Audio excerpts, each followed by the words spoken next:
The next panel really deals with the role of the board. As you know, it's critical. It's one of my passions.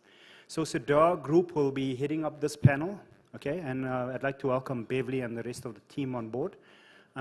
But I did a course last year called ADP with them, and they took the training of board members to a very different level. Every month you ran a simulated board, okay? And really it's there to make sure that we teach leaders that want to get to that level and be courageous in their board, and that's what they do. So with helping them in terms of who is going to be on that panel, so firstly we have Beverly Hancock. Sean? Hi, hello everyone. Hi Beverly. Okay. The next person we have is Carl Bates, who is the CEO of Sadar Group. Welcome, Carl. Thanks so much. Great to be here. Great. The third person is Stuart van Graan. Stuart is on multiple boards. He's an industry leader. He's developed thousands of leaders in the ICT space. He's well-renowned. He sits on a few boards. Welcome, Stuart. You're too kind, but thanks for having me. We have Stafford Massey. I don't have to explain. Stafford Massey brought Google, Novell, etc. Stafford is also an international speaker, sits on many boards. He's an entrepreneur and innovator. So welcome, Stafford. Thanks for having me, Zanet. Great stuff. The last guest that we have is Kuben Ryan. Kuben is a CEO of Rentworks. He's just recently purchased Rentworks. Also sits on some boards. Highly experienced executive. So this panel is certainly an esteemed panel. They say you measure a man with the company you keep. And if you're measuring me by the company that's in that panel, then I'll be extremely privileged. So Beverly, let me hand over to you. So Beverly will be the moderator of this session. Thank you very much, Sinead. Thank you very much for the kind words.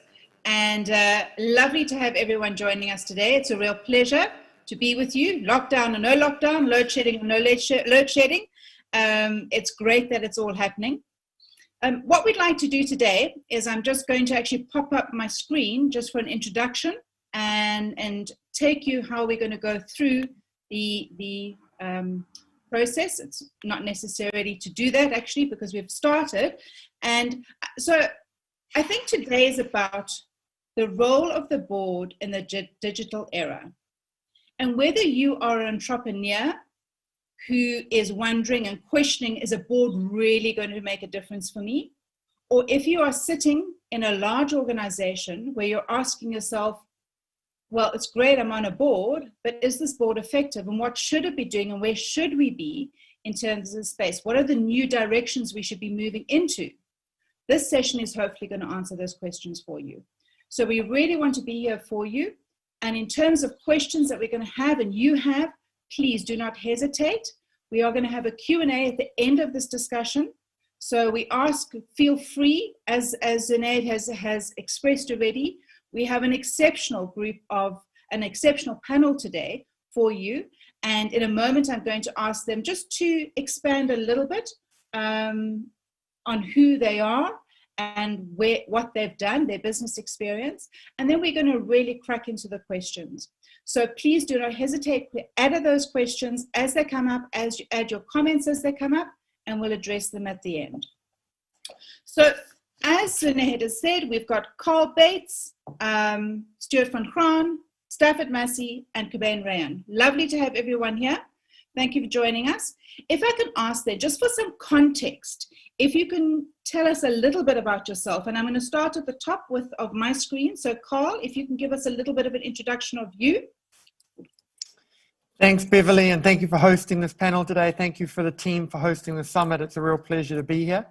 So I'm the Chief Executive of the Sadar Group. We're Africa's leading boardroom performance experts, working across the continent with boards of privately held, family business, listed, public entities, in order to ensure that they're truly high performance ones, in order to ensure that they're boards that deliver value to shareholders and other stakeholders through everything from effective education, as Zune just so graciously commented on some of the stuff that we've worked with him and his people with before, through to appointment of directors and guiding great boards. Thank you very much, Carl. Stuart. Thanks, Begley. I'm now in the second phase of my life. The first part was corporate life, and that spanned more than 35 years. I worked for two multinationals in the tech industry. I started my career as a systems engineer. I progressed through the ranks to general management in both a local and a global setting. I'm responsible for businesses in South Africa, in all of Africa, Central Eastern Europe, Russia. And in this phase, I gained experience in global business, underpinned really by a passion for technology and leadership. At that time, I also served on two educational boards. One was Crystal House, it's a school that serves vulnerable children in Cape Town, and I also served on the advisory board of a business school at one of the Cape Town universities. Now, the second phase of my life builds on my passion to give back, and I think that's really a critical one for me. I serve on, as Zunaid said, on the board of two listed organizations in South Africa. One is a large financial services company, and the other one is a technology systems integrator. So I'm still in the next technology game. I also serve on the board of a unlisted key point financial services organization that's involved in the payment systems in South Africa. I believe that my appointments to these boards leverage my business and technology experience. And in addition to these board commitments, I mentor individuals and small businesses. And underlying both phases of my life has been this life of serving others and of giving back to whoever I encounter. I live a purpose that is to connect and inspire people to be their significant best. And I feel blessed. Thank you. That's wonderful. Thank you very much, Stuart. Love the passion, and I think that the energy in this space and with everyone here is about making that difference and creating a difference. And by creating a difference in the boardroom, we create a difference in business, and we create a difference in the economy. Stafford, if you would like to take away. Yeah, sure. I think my career you could sum up as the Google guy. I've never been able to, remove myself from the shadow of establishing Google's sub-Saharan presence. Wherever I go, they always refer to me as the guy Zunaid did it too. It's an incredible company.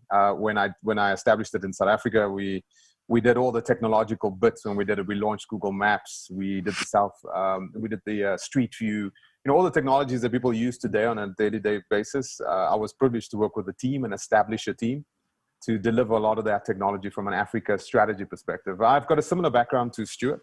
We've worked for multinational technology companies, establishing or running their operations in our geography, and articulating a sub-Saharan or an African strategy within that context upwards into those organizations. So they understood who we were, understood how to personalize, to customize the entire ecosystem relative to our demands and our needs here in the continent. And through that experience, I've been invited to several boards. I get invited to boards often to join them, and I joined the board of Advotech about 7 years ago. Frank approached me, the CEO at the time, and he said, we want to do some digital skills. We need some digital skills on the board. We need some younger folks on there to take a look at how education was going to change and metamorphosize. And that led me to join in the board. And I was always passionate about education. My family has a deep, rich background, school principals, teachers, etc. And I thought it was a time for me to step in and do some things there. Very privileged to have been on that board. I served up until about a month ago on the Advotech board. I'm still on the board of the CSIR. The minister contacted me about a year and a half ago and said, please join. And the CSIR is a bunch of scientists. And what we're trying to do there is commercialize those inventions and engage with the private sector. And again, there, digital is so important as a focal point. Today, I still invest in several technology startup companies as an angel investor. I serve on these boards. I'm an international, keynote speaker on this topic about digitization, digital transformation. And it seems like everyone's looking at this at the moment. And there seems to be a lot of noise from a board perspective and demand around having people with our skill set. I'm specifically referring to Stuart and myself on boards. So we bring the technological, digital background and experience into the room. And I think that's critical today. And I guess we'll unpack that a little bit later. So that's me in a nutshell. Thank you so much. Ruben, hi. Hi everyone. Pleasure to be on the panel today. I hope, and I think just some of the content has been great. So well done to Zunaid and the team. I think from my side, obviously, I look young, but I've got a career spanning about 3 decades in financial services. So I'm the finance guy in this panel. However, what I've done is actually a significant percentage of that time has been in whilst in financial services, sort of assisting tech companies with financing. And specifically, I was part of the team that started a financing division in South Africa, one of the multinationals, from scratch. And it was to assist their customers as corporates procured IT to assist them with a funding option. Subsequent to that, I spent some time actually with Stuart in one of the organizations, the other multinational, where I head up the financial services company within that multinational.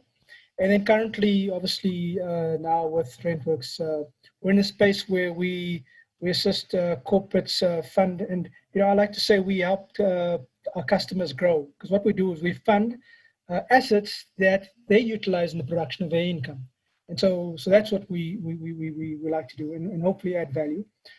From a board leadership perspective, been in a board leadership perspective for over a decade, and senior leadership roles in corporates for 15 years. I think passionate about the team, and I think to the speaker earlier, echo some of the sentiments. Truly enjoy working with people, developing them as well, and also I've spent a fair bit of time with people like Stuart as well, learning from them. So always eager to learn, and I think I've mentioned to you guys, recommended by Sinead and part of my personal development. You're never too old to learn. So last year I put myself, Carl, you'll be happy to know, I'm one of your recent graduates. just the world of Wonderful development and learning. And so I quite enjoyed what you guys did, and I think from a Sadar perspective, just great work in terms of content and Thank you. Thank you very much. Thanks, Jeff. Thank you so much, Ben. Well, thank you. And just a quick intro on myself. My name is Bev Hancock. I head up a point for Sadar Group. We work throughout Africa and Middle East. I'm a business strategist. And like these gentlemen here, I am passionate about creating that difference and making the difference in the boardroom. So I think I'm going to kick off today with looking at the role of a board. And let's define the role of a board first. And Carl, I'm going to ask you to start this off. You will be an expert in terms of the education, the appointment, the guidance of high performance boards. So I want us to define the role of a board, and then let's expand, gentlemen, please, on what makes an effective board, what is an effective board today, and what is missing from boards today. Because we are aware that we sit in an era where your industry is impacted from organizations and companies, competitors outside your industry. So let's sort of channel this and have a little conversation. Carl, if I can ask you then to define the role of a board first, please. Absolutely. And funnily enough, I was presenting this morning to a group, and I'm just going to pull up the slide onto the screen because I think it's a great definition of what we would call a high-performance board. It says a high-performance board is one that, through its rhythm and decision-making, holds the company accountable to a performance standard higher than it has ever been held before, resulting in increased value and improved performance and return for shareholders and other stakeholders, and a key phrase there, on a sustainable basis. And I think so often what we do when we talk about the role of the board is we get complicated and convoluted through codes and context and the law in trying to define the role of the board. But at the end of the day, the core role of a board is to ensure there's accountability, that performance is increased, that there's a rhythm and a decision-making process that ensures the right decisions are made at the right time for the company. And that ultimately there is improved outcome, increased return. And I think here it's really key for shareholders and for other stakeholders. And I think when we talk, as has just been the conversation around leadership development and people development, that it's important that boards recognize and people recognize that the role of a board, whether you're a listed company or you're a privately held enterprise, is both to ensure that increased value for shareholders, but also for your other stakeholders. And they include your employees, they include your supply chain, they include your community. in a South African and an African context, but even if you're working around the world, in those countries as well. Thank you very much for that. Taking this into account as to what the role of a board is, if I can ask, and I think we were having a conversation the other day, I think it was Stafford, in fact, was what is missing nowadays in a board? What should we be doing? What we should be looking at? I think what a lot of boards are searching for right now is competent, mature digital skills. I think what we do find missing on boards are folks that have the necessary experience, background, acumen to navigate this new dispensation. I mean, innovation is top of mind right now. You know, reimagining businesses is top of mind. And I think technology is such a transversal challenge that everyone's having. And I think what I think is absolutely essential is the relationship that the board has to the executive. You know, that relationship right now is pivotal. You know, you can have this incredible board, an incredible diverse board, and you can have all the acumen on there. But I think if it doesn't translate into effective, you know, inputs from a business that gets executed effectively, which sustainably derives that change, I think then it's a figurehead entity. And we've seen things that are movements and steps to make boards better. I just tweeted today Harvard Business Review article that unpacks 3 examples of shadow boards, you know, where you're bringing in young millennial folks. They're not necessarily non-exec folks that sit on your board. They don't want to be sitting in the risk committee. They don't want to be sitting through the audit committee. They don't want to be doing all that boring stuff and reading, you know, the 700-page board pack.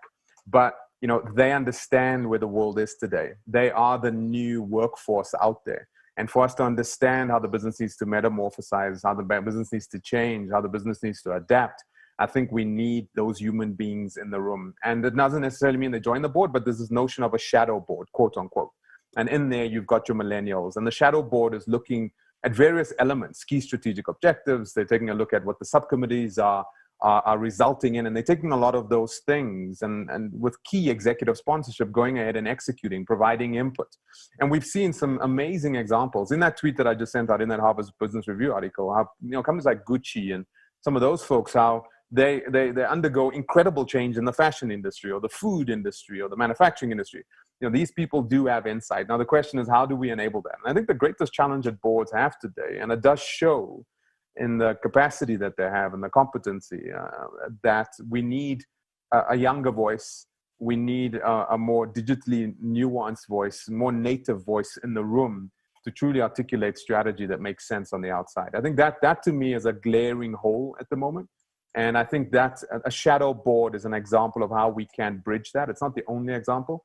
And the 2 boards that I've served on, these are things that are deep in consideration and very close to being executed, where we do have the shadow entity, and it gives us more agility, and it gives us more ears to the ground relative to what's happening outside the organization. I think that's so critical. So as diverse as your board may be, 2 things for me: it's critical that there's that clear interlock with the executive, and the executive has a great relationship with the board. You know, the times I've seen difficulties is where you have that gap.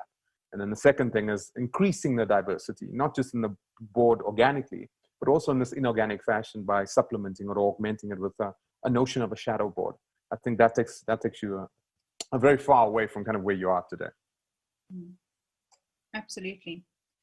Stuart, would you like to comment on anything there and add to that in terms of the diversity of a board? You know, how do we establish that effective board, bringing in additional skills, additional experience? And it's not always easy, you know. We all know, we know what boards are like. It's creating that change. Right.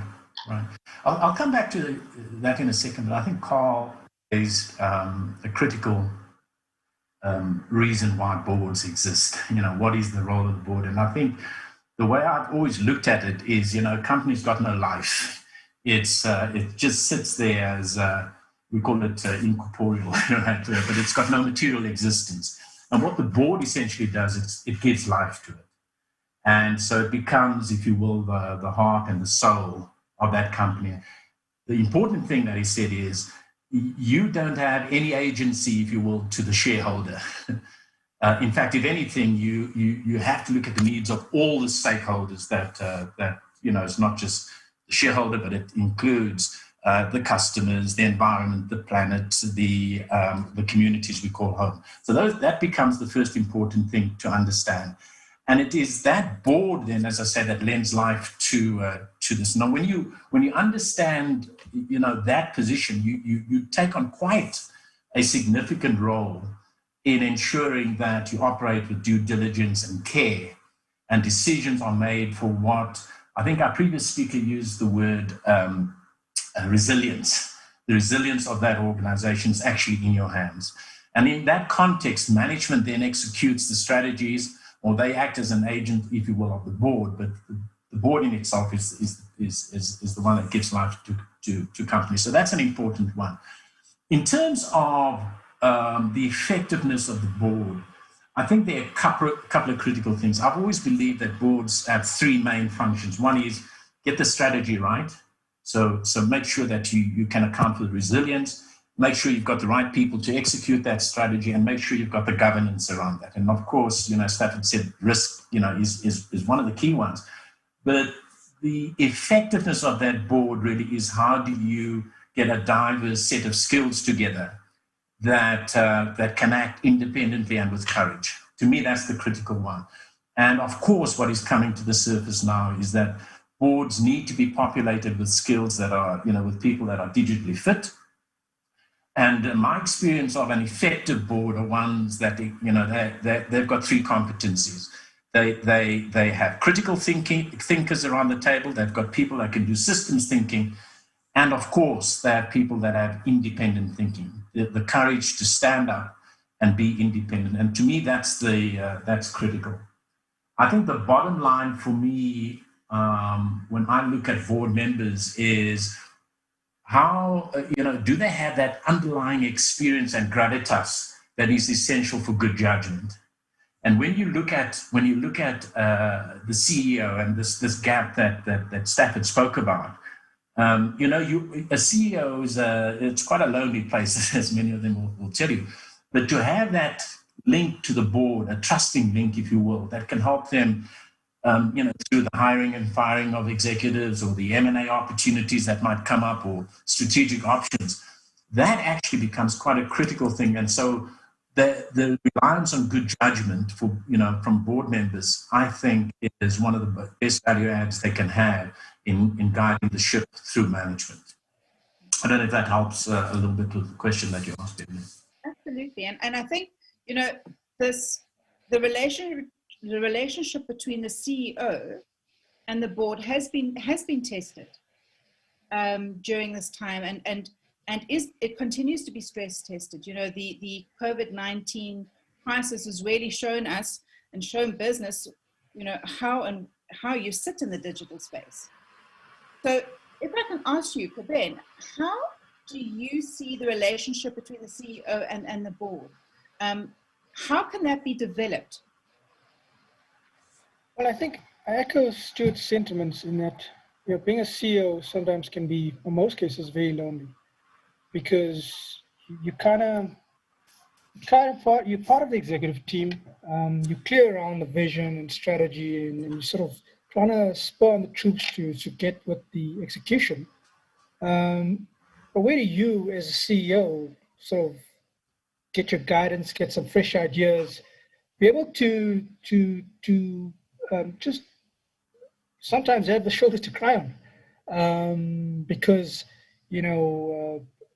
some of the challenge you go through as a CEO, many of the people below you don't sort of understand and can identify, because you're making some difficult decisions, and you generally have to have almost an ability to see what's coming around the corner. And you think about currently what most of us are facing is with this digital area and the disruptions that are facing most of us. You think about the typical board of yesteryear compared to now. You back in the day, just a simple thing of having to go to a board meeting. Possibly, if I was a board member in a company in Cape Town, I got on a flight and got there. Now we can do what we're doing right now. So that's changing. Secondly, your decision making and the role of the board in terms of just the dissemination of information. before you could again get to a big board, get that 700-page pack and get through it, and if there's a crisis, you deal with it. Or as a CEO, you've got something, but you could have, right now, I could have my board being informed of something that's gone wrong with my company on social media, as opposed to me informing my panel. So it becomes very lonely. I think the board's role then is to, as opposed to, you're not a board member 4 times a quarter.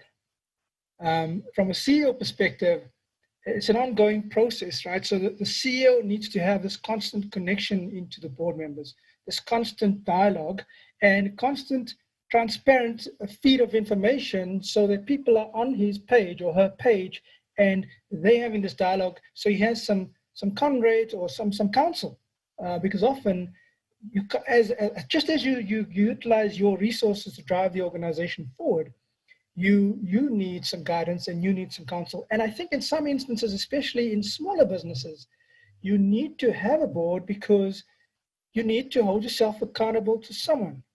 And that also helps sort of navigate some of the challenges that some organizations find themselves in, because there's been no wise counsel, there's been no sort of balanced view of what, in terms of guidance as a CEO and just the rest of the execs.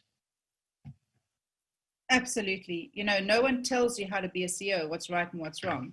And there's a real challenge. Did anyone want to add to that and to comment? Yeah, I'd like to say that, one of the things that I've noticed, and it's not just the companies that I'm on the board of, but also companies that I speak to the CEOs. I have the privilege of being called into rooms many times just to be asked, like, what the hell's going on?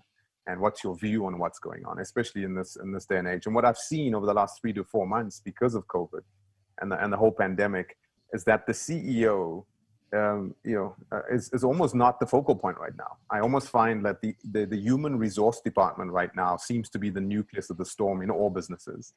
They are dealing with employee wellness right now. They are dealing with, how do we deal with communication? How do we enable the CEO to communicate effectively when someone gets infected, lands up in the ICU, goes into critical care, dies, and what happens thereafter? That entire life cycle of dealing with that as a business. I've seen businesses in this last 3-4 months devastatingly do that incorrectly.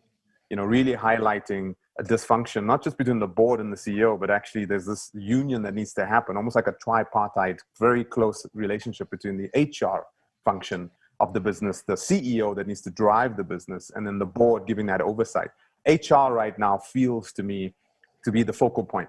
And, I've done a couple of podcasts with some leading HR folks out there, and they're dealing with everything. The CEO is turning to that office today more so than probably in the history of their tenure within that business. And I think the board really needs to be aware of that. So when we talk about what's missing in a board and a board's role, it's not just that engagement between CEO and board. I think what's critical right now is that third leg, or that second relationship that brings together that union, and that is the HR office. That right now is definitely got a lot of weight on it. That's got a lot of expectations, and HR folks really need to be imaginative and creative right now. When you're building a strategy, you've got to think about the humanity aspects of a business right now. The HR person is in the room. And that's not just for your stakeholders inside your business. That's for your customers. That's, for people on the outside trying to make your business better. The overall humanity of a business right now sits at the doorstep of the HR office. And I think that we should not lose sight of, particularly in this day and age.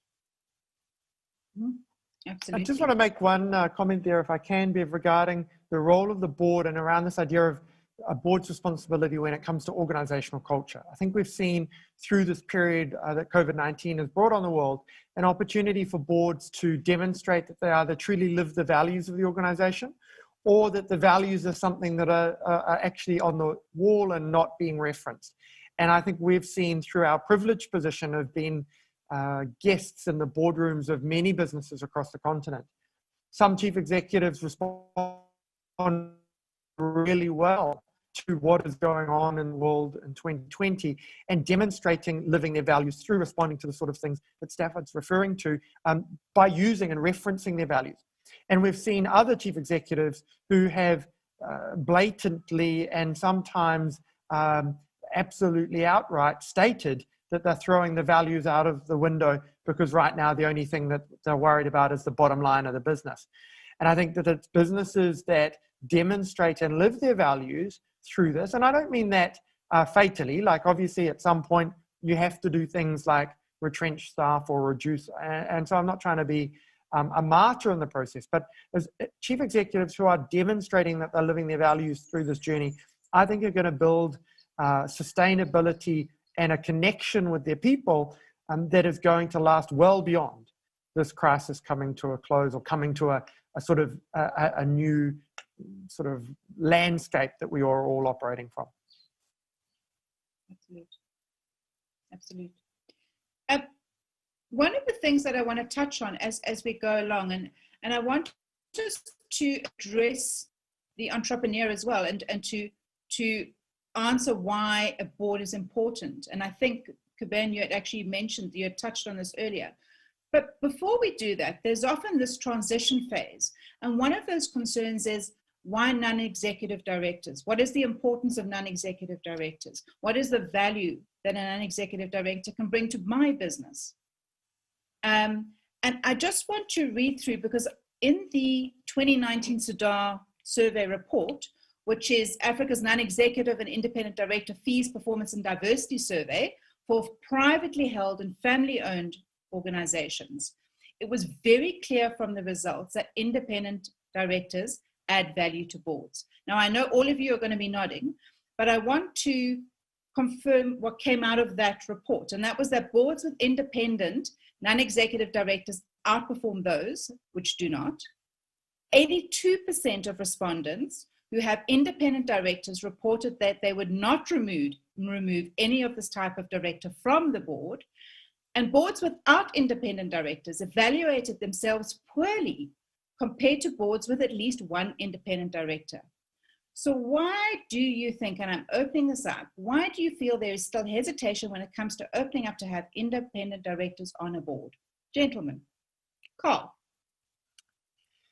Look, I think it's letting people into your home. I think often the theory and the thinking is absolute. The research globally demonstrates the value of boards to private companies, to family businesses, to listed, to public entities, the value of independent directors in public entities and governments is demonstrated around the world. You know, we can have the academic debate, but the academic debate is absolute. It's clear.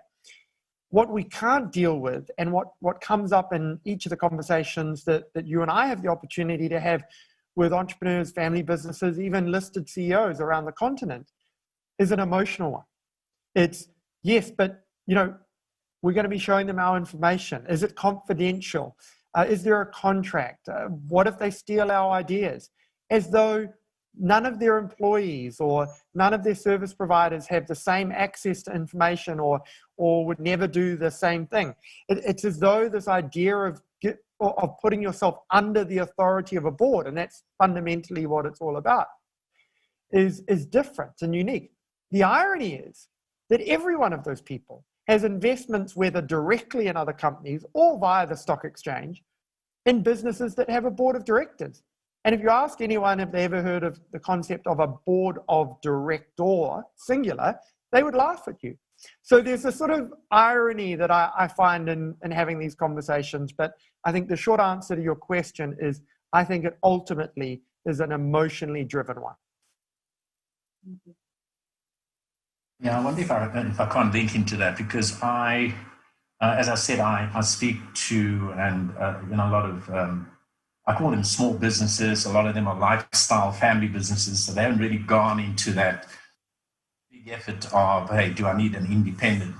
And by the way, in some cases, advisory groups are equally good in that setting. But when you start to employ other people's funds into your company, you have some responsibility around ensuring that return is there for them. So that's the first premise.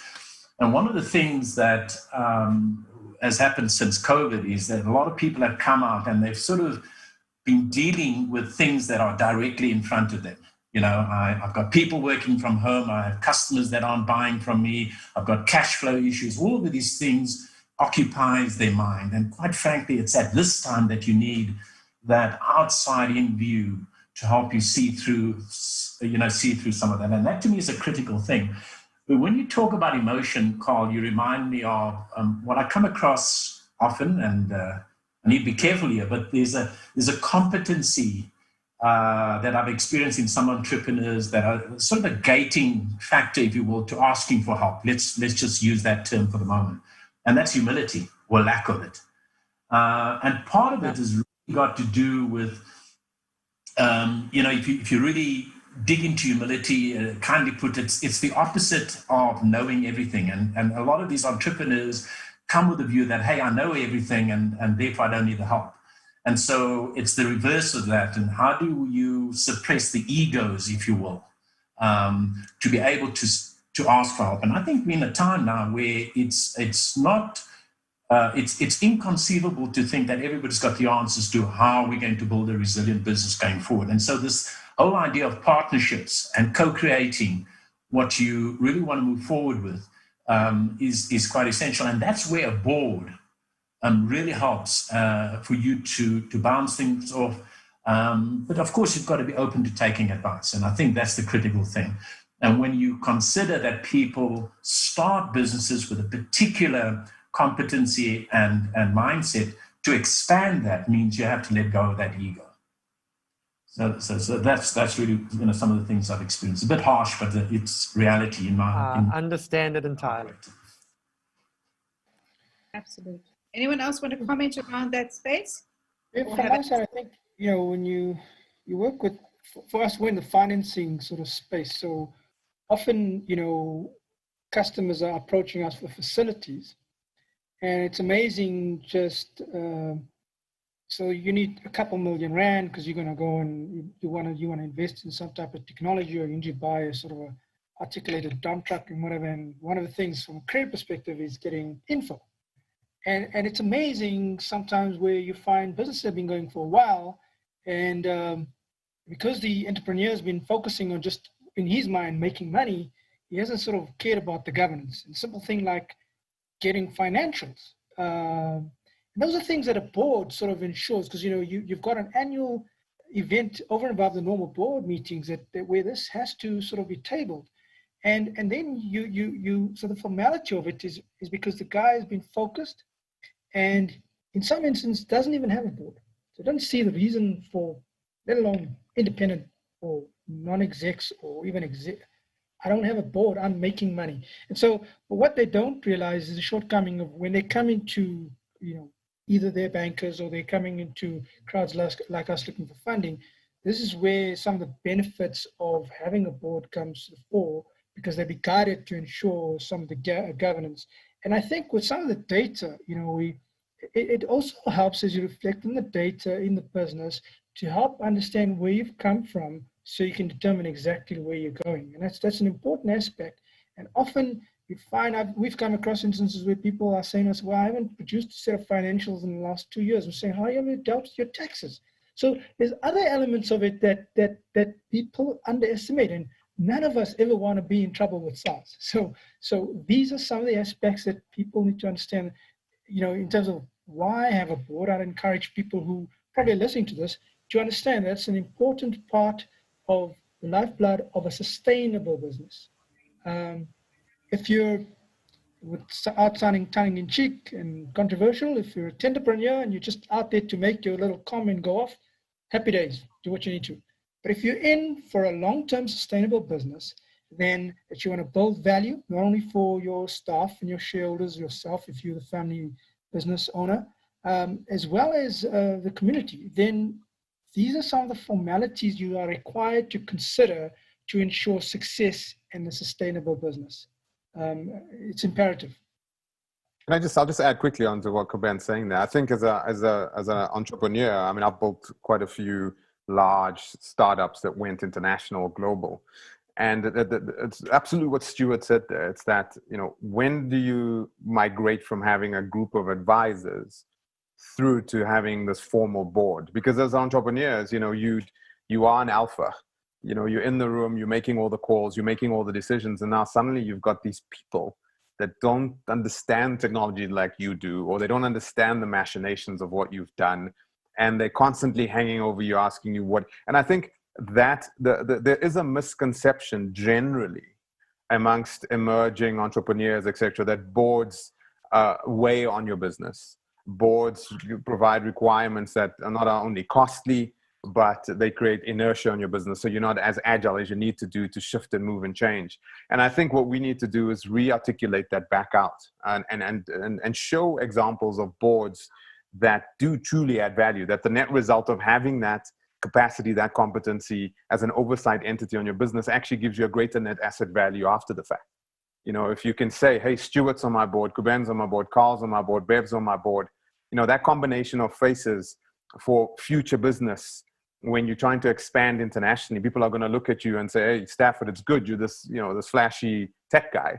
But what we know behind you sits responsible folks that create proper cadence in the business, proper governance and oversight, you know, risk considerations. That gives a business a great opportunity to expand, grow, partner, and to attract investment. And that's not always out the gate what entrepreneurs and small business people truly understand. And I think what we need to do is do a better job of articulating, because what we have seen are bad derivatives of what a board can do. Right? We see examples of boards fighting with executives, big newspaper headlines. We see non-execs not really adding value. They're there for political purposes. And we do see the flip side of this coin playing itself out also. So I just think we need to do a better job, I guess, of articulating this clearer, more simpler, so the entrepreneurs out there can find. Look, Stuart does a lot of this. I do a lot of this just in our personal mentors. I get called a lot when people say, what's the advice, etc. And I'm obviously leaning in this direction, but the general stereotype of boards out there is a negative, not a positive. Can I make a just one thing? Go, Stuart. Sorry, no, Stafford just reminded me of an important thing. You know, when the lights come on when you speak to an entrepreneur and you ask him, you know, what do you think is going to happen when you're no longer there? And then, you know, that drops the guard. They become more human. They go and they think about, gee, is my baby not going to live for a long time because of me?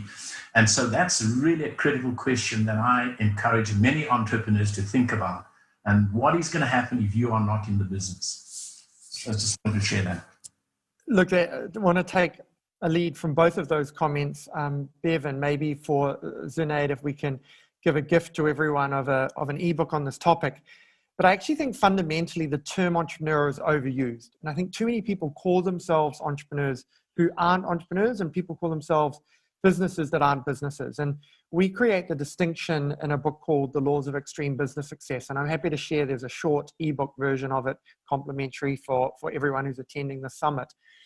And what that talks about is the idea of craftsmanship versus entrepreneurship.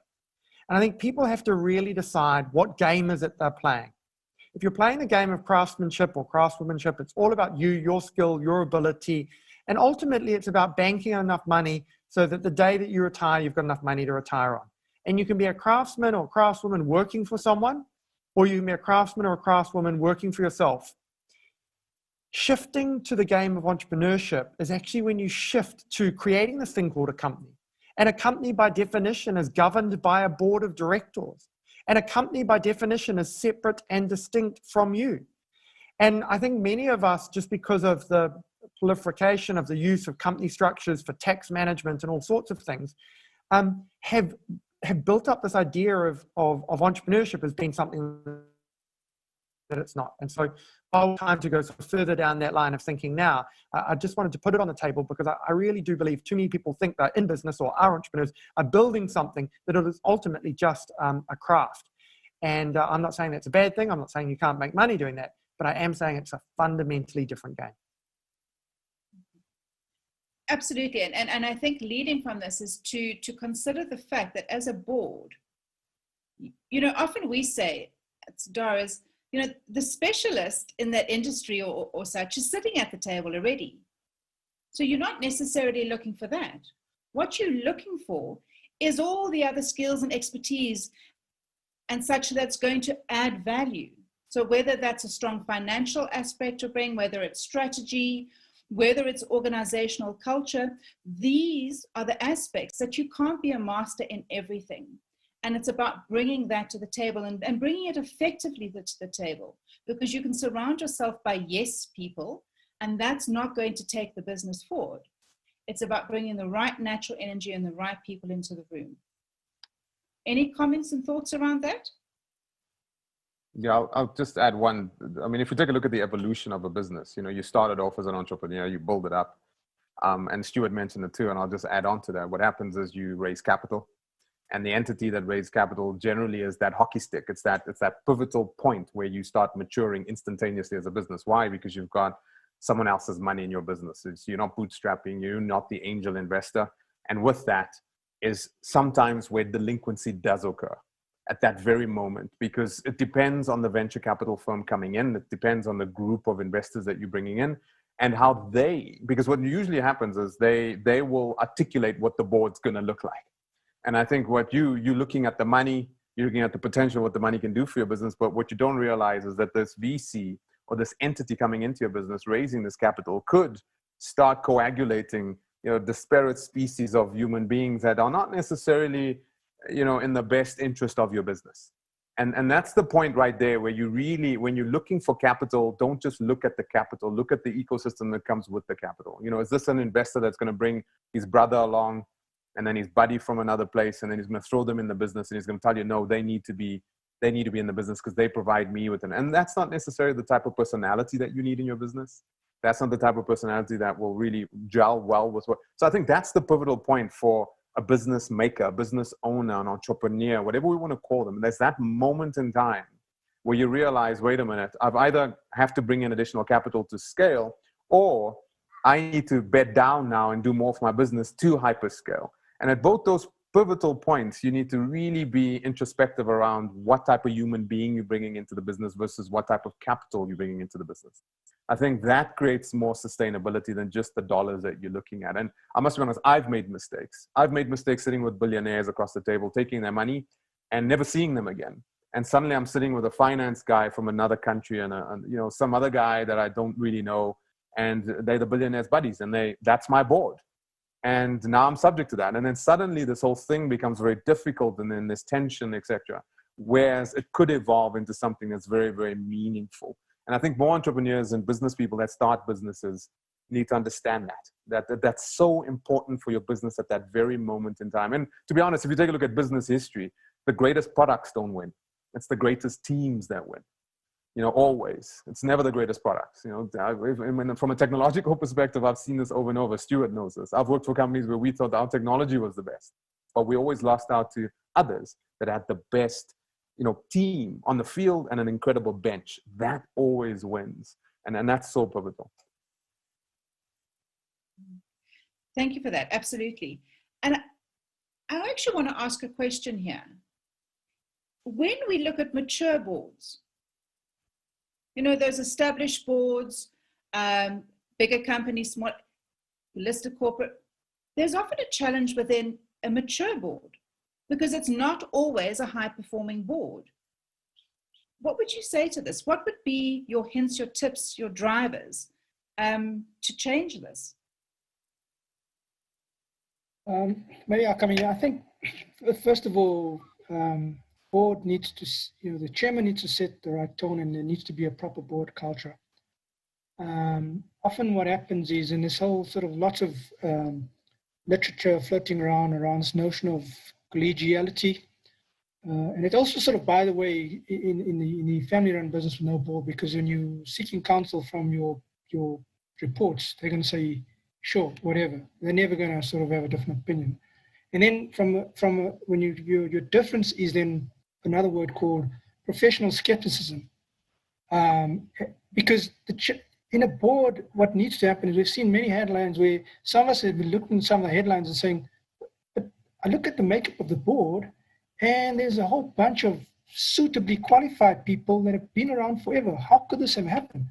And the billions of rands that have been lost as a result of this faux pas.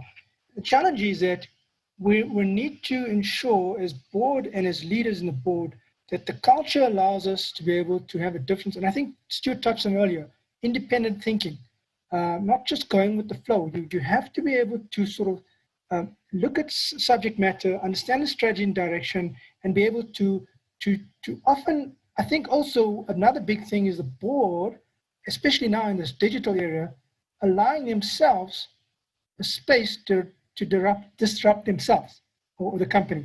you rather figure that out before one of your competitors figure it out, and you're either going to be Ubered out or Netflixed out of there and become irrelevant. So I think that's my sort of take on it. Yeah, I tend to agree with you, Ben. On some of the boards that I'm on, I'm noticing an interesting gap. I started off by saying one of the critical roles of the board is really helping to ensure that the right strategy is in place. Well, how can you set the right strategy in place in this digital era when you don't have the skills that render you at least digitally fit? And so how do you start to insert that into strategy becomes an interesting dynamic. And, it motivates for having digitally fit or at least digital experts on the board in terms of making that happen. But when I look at large corporates, just to use that, for the moment, because that's where my experience is, there's no shortage of technology divisions or, having a technology focus where they can't build a digital capability. I mean, these things are well known, whether you're talking about, agile and cloud and DevOps and security and artificial intelligence, all these things exist. And so those tools really provide, if you will, the opportunity to transform. I think the challenge is a little bit before that. And the challenge that we beginning to see is what we call, or what I would think is called the inception of digital. In other words, how does that CEO work with the board and the board with the CEO? How do they start to create an innovation pipeline, if you will, of these game-changing ideas that we need to transform? Kuben, spoke a little bit about that. And so that's what I think is missing. So when you want to connect to true value to the business, you actually need that CEO to at least have that digital mindset, or at least the savvy to insert digital into his thinking. And that's why his team needs to be very carefully crafted so that all those skills are ready to be available. So in summary, we can do anything in digital, but the problem is it's like, you're waiting for that problem. and that is best articulated by the CEO along with the board. And I think that's a critical thing that's missing today. Absolutely. Any other comment around that? I'll add just a little bit. I think what is absolutely critical is what happens between board meetings, not what happens within board meetings only. I've sat on boards where you're meeting once a quarter, and in between that, it's just the build up to the board pack, and you're reviewing and providing oversight and a little bit of insight, and then it's done. I think what happens between those board meetings right now is absolutely critical. And I think it's in that gap what Stuart's talking about there is how do you start instantiating this thing? You can't just expect the CEO to suddenly come around and have a digital strategy and talk about digitization. How do you actually handhold post that board meeting when you've done the board pack? What are those actions and what are the subcommittees that you've established relative to that? Do you have an innovation subcommittee? Do you have a digital subcommittee?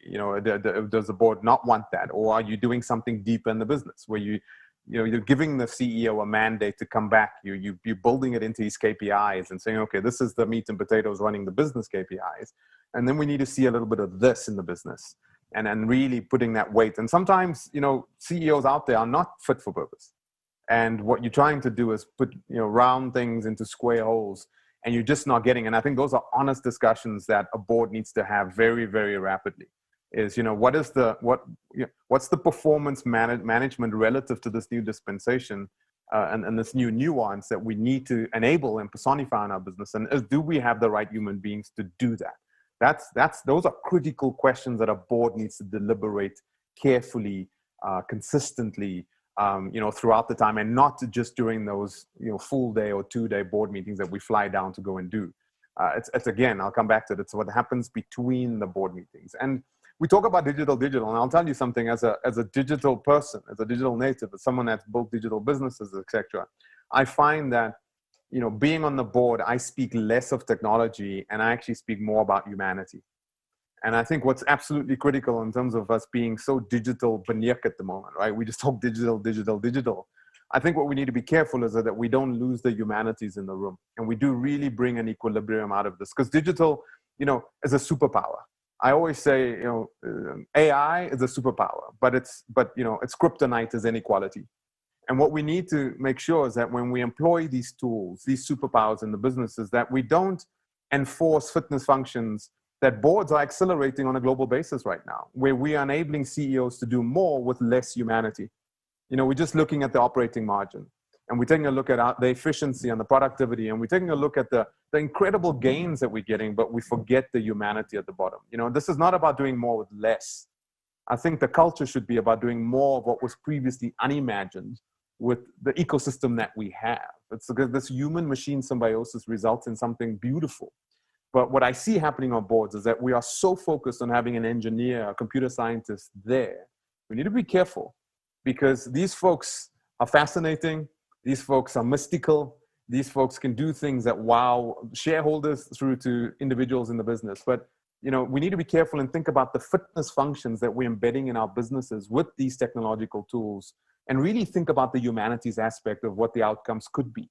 That I find I'm doing more in the CXO rooms and on the board that I sit. It's just constantly providing that equilibrium around thinking more about the humanities than we're thinking about these amazing tools that we have at our disposal. So yeah, just to add in there, it's what happens between. Is this leadership fit for purpose? Does the board have the necessary capacity and acumen and competency relative to this new age and this new dispensation to take us forward? Those are hard questions that need to be asked. And then, we really need to take a look at what we're bringing into the business now. All these tools, all these capabilities, where do we see ourselves? What do we envision relative to our ecosystem that we're building? And I think there's some key elements there that this is culture. This is competition. This is our people. This is, our constituents, our customers buying products and services from us. All of that needs to come together and be reimagined right now. But in that reimagination, we need to be very careful, because we can create incredible businesses that have, mini dystopian outcomes. And in South Africa, you've got to think more from a humanities perspective than any time before, right? Because if you employ these tools, guess what? You can do a lot with a lot less cashiers or a lot less, but it doesn't have to be that way. When we put ATM into banking, I say this often, we didn't lay off all the tellers. Stuart may have gone in his IBM days through this. When we put the ATM into banking, we actually took the leadership, the boards of those businesses understood that it didn't mean that now suddenly we lay off all these cashiers, or, that put kind of wads of paper through thick glass panes. What we do with them is we repurpose them. We give them a computer, a mouse, a screen, and we create this information worker. And that created more jobs, that created more work, that created an increment of portfolio and services in the financial services industry. I think that's a metaphor that is so important for us to consider again and think about again on a board level. And a board's got to be able to personify this. Absolutely. It is, there was a time where there was digital disruptors that were very active on boards, and it is now more about digital thinkers, digital transformers that are moving along in terms of, is this the right business model for moving forward? Are we taking everyone into account? What are our values? And it's about long-term cultural change. And I see we've actually lost Carl there for a moment. Hopefully he'll be joining us again. I know he is out at the moment in country, so it's a challenge probably for him as well. So looking at all of that and taking that into account, one of the comments that you had made was it's in between the board meetings. And I agree with you, because a director is never off duty. What are your thoughts? Because in Sadar, we're very much about saying your board meeting should be every second month or even every month rather than a quarter, because an enormous amount happens in a quarter. What are your comments and thoughts around that? I don't know. I think, Stu, you jump in on that. Okay, let me maybe just jump in. I think it raises an interesting question because, and I'm not going to say I'm controversial about this, but if you look at King, it talks about very clear lines of distinction between what a board does and what you have in executive and operational management. And they, it's always a case of never the two shall mix. I'm on Stafford's page.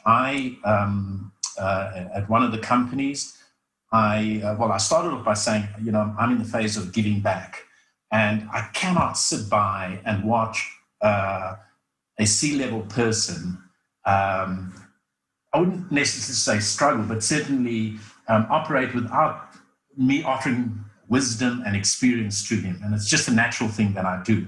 And so I spend a lot of time with the CIO at this particular company.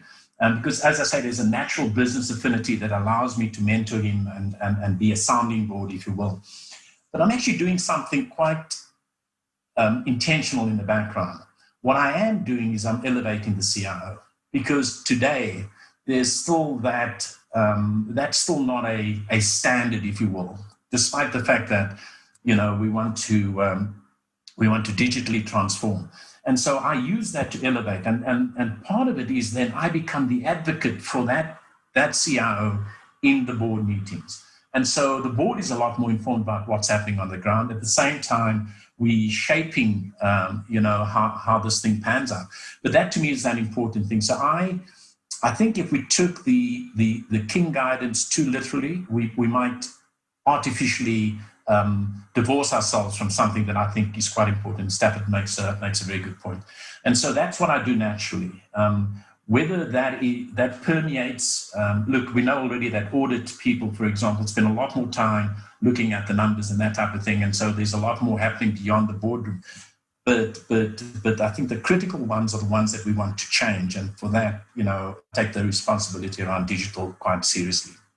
So totally on the page with Stafford on that one. Thank you for that. And I see that we are starting to run out of time. I have just asked if there are any questions. I don't see any coming through. I'm not sure where those would be coming through from. So what I would like at this point to ask you, please, each of you, for 3 takeaways for whoever is looking at their board or wondering if this is the right time, is at the tipping point to consider a board.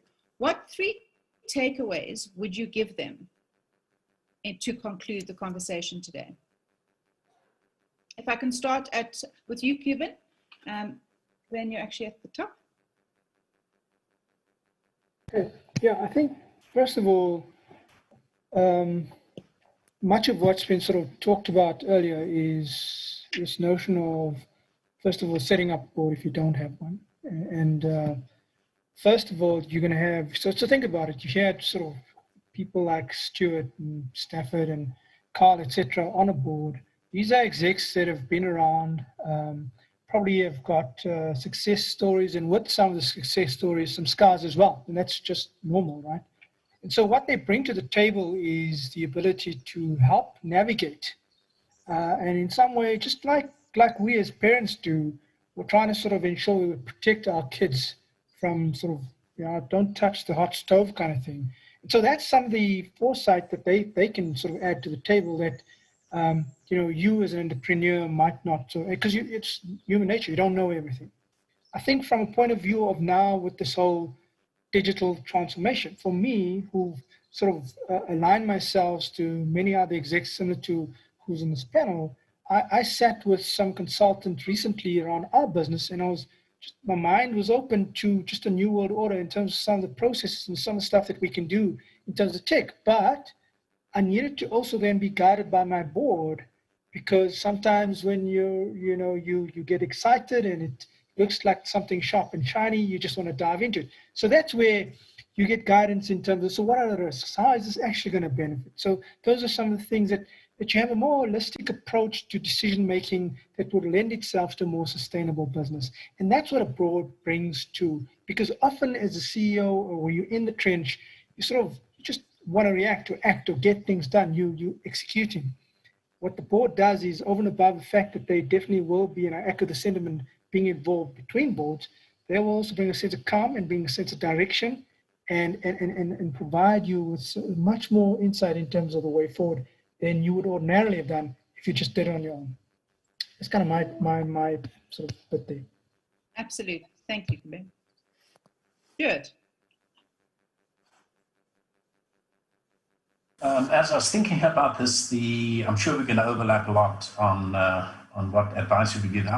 If I was to give a board advice, as to what is it that they would need to do to keep this sort of healthy paranoia about, hey, you know, am I going to be disintermediated in some way or disrupted? I think there are three things I would say is take the leadership. You know, you've got to lead from the top. You've got to pursue strategies that you know, incorporates this leveraging of technology. So that's the first thing, lead from the top. The second one I would say is live the culture. A lot of us have spoken about that. And as much as we don't think about boards and culture, we always think about the executives and culture. I think the board has a duty to exhibit those, you know, that it is culturally fit with the team. And I think that just blends the teams together. So live the culture. And then the third one is help to build the capability to execute with agility and with the speed of execution. I think those would be the three things that I would offer to boards. Thank you. Very valuable words as well. Can we finish off, Stafford, with you, please, then? I think if you're a business owner, entrepreneur, you know, Ivor Carl wants to define you relative to what you have. You know, just read up on diversity and how, you know, there's such strength in diversity. And we've realized that, you know, nations that are diverse are stronger. You know, organizations that are diverse are stronger. And I think if you're considering board or no board, I think if you start off with understanding that diversity gives you strength, it's building that diversity around you as a leader, you know, bringing folks into your organization that give you different points of views from a cultural perspective, their business acumen perspective. And, you know, one of the reporters that I spoke about to at the beginning of the year asked me, Stafford, what are you really, really good at? And I said, knowing what I'm really, really shit at.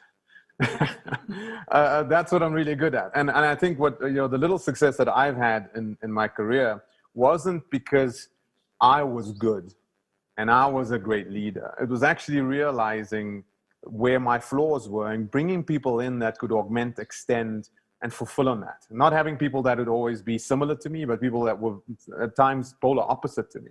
Just so you have a countermeasure in the room. And that countermeasure you should value, you should treasure, because that countermeasure gives you greater, inevitably gives you greater agility. Like, you know, Ben mentioned there, it stops you from repeating failures, etc. Embrace diversity. Diversity brings, you know, all of these capabilities. It brings different points of views, and it gives you, you know, a human coral reef inside your organization. You know, when you dive as a scuba diver, you know, I always look, someone mentioned New York looks like a human coral reef. And the innovation in New York pre the pandemic was why? Because you got Little China, you got, you know, the Arab district, you've got Soho, you've got Brooklyn, you've got artists, all that mishmash brings this beauty to the fore, brings this ingenuity, this invention. And I think that's the way you need to take a look at your board. So, but when you do this, as great as it can be, is how delinquent it can be too. So be careful, it's a marriage and it can be a long-term marriage, and you could get into, you know, you got to have healthy friction-based relationships without, you know, not them being terminal. So that would be my advice, is appreciate boards, understand them better, you know, coagulate and bring together collective intelligence in your business that's really going to take you to the next level. Boards give you a higher net asset value. They'll definitely make your business more mature and give you more capability, but pick right. That's for boards, and that's for people that are considering boards. I think that is, to me, if I had to do it all again where I have failed in the past, is that if someone had told me this before, I would have followed this advice. And I've been in sticky situations where I've been in the room with the wrong people. And that can be a dystopian outcome of relative to what I'm saying. But there's also beautiful examples of where you have amazing leadership, amazing cross-pollination of ideas, amazing structure. Now, there's the board, but I do want folks to really go and investigate this notion of a shadow board.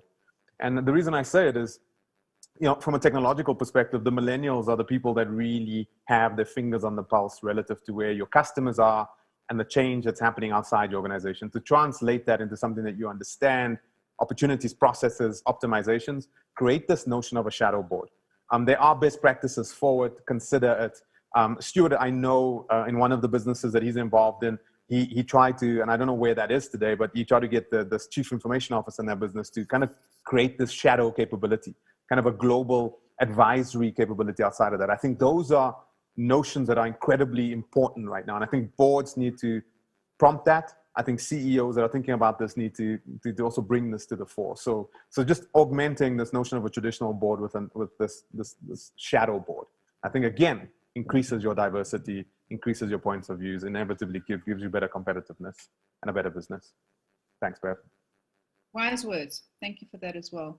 And Carl, I'd like to finish off with you then, please, in terms of those takeaways. We've had incredible ideas, thoughts, learnings through this. And what would you pass on to those that are looking?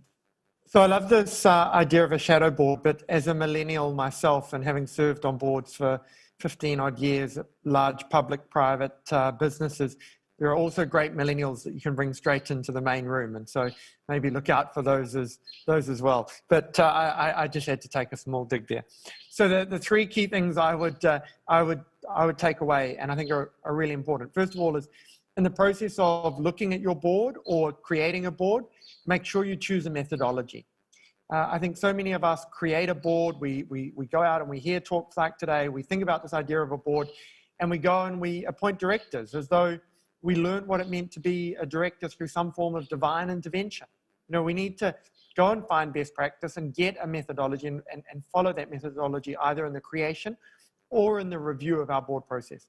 I think secondly, if you've got a board that doesn't challenge you, if you don't come out of board meetings feeling like you've had some tough questions asked of you, then maybe look at who's sitting around the board. And I think sometimes chief executives prefer comfort over value, and your board's never going to give you value if you're coming out of every board meeting feeling comfortable. So, what is that challenge? What are the directors asking you that is making you feel uncomfortable? Doesn't mean they're right, but it does mean that they're asking questions that are making you sharpen your sword. And I think that's really critical. And then I think that the third component of looking at any board is this idea of being exceptionally critical of your own performance. I think the directors on the summit and listening to us today, I always say to you, be critical of your own performance, be exceptionally critical of your own performance. I've sat with so many boards who do their annual board evaluation and pat themselves on the back at the end of it.